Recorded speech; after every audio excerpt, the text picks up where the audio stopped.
काल म्हणजेच 22 एप्रिल 2025 मंगळवारी खूप भयानक घटना घडली.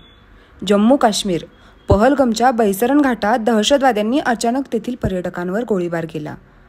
तेथे व्यवसाय करणाऱ्या स्थानिक लोकांनी जीव वाचवण्यासाठी पटकन तिथून पळ काढला, पण पर्यटकांना मात्र हे शक्य झालं नाही.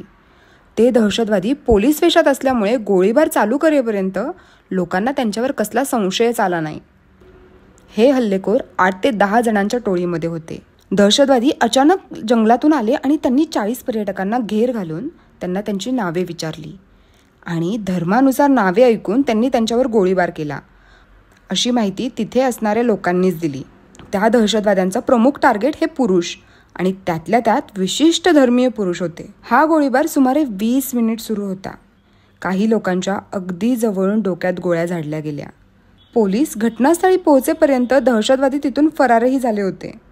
कारण या घटनास्थळी येण्यासाठी 2च ऑप्शन आहेत, एकतर पायी चालत यायचं किंवा घोड्यावरनं. त्यामुळे पोलिसांना पोहोचायलाही बराच वेळ लागला.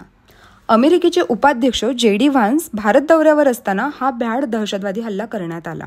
या हल्ल्यात सुमारे 28 पर्यटकांचा मृत्यू झाला आणि 25 पर्यटक जखमी असल्याचे सांगण्यात येते.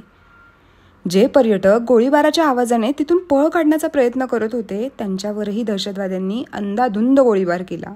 या हल्ल्यात नौदलाचा एक वरिष्ठ अधिकाऱ्याचा देखील मृत्यू झाला आहे. संपूर्ण देशात या घटनेने दुःखाची खळखळ व्यक्त केली जात आहे. दिल्ली मुंबईसह सर्वत्रच सतर्कतेचा इशारा देण्यात आलेला आहे. पाकिस्तानचा पाठिंबा असलेला TRF ने हा हल्ला केल्याची जबाबदारी संपूर्णपणे स्वीकारली आहे. त्यांनी असंही वक्तव्य केलं की परप्रांतीय लोक येथे पर्यटक बनून येतात आणि मालकासारखे वागतात. अशा लोकांना धडा शिकवण्यासाठी हा हल्ला केला गेला आहे. नरेंद्र मोदींनी याचा तीव्र निषेध व्यक्त केला आहे.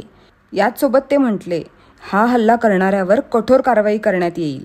दहशतवाद्यांचे कोणतेच मनसुबे पूर्ण होऊ दिले जाणार नाहीत. त्यांच्या विरोधातील लढा अजून तीव्र करण्यात येईल. या भ्याड हल्ल्यात मृत्युमुखी पडलेल्या लोकांना आपल्या सर्वांतर्फे भावपूर्ण श्रद्धांजली.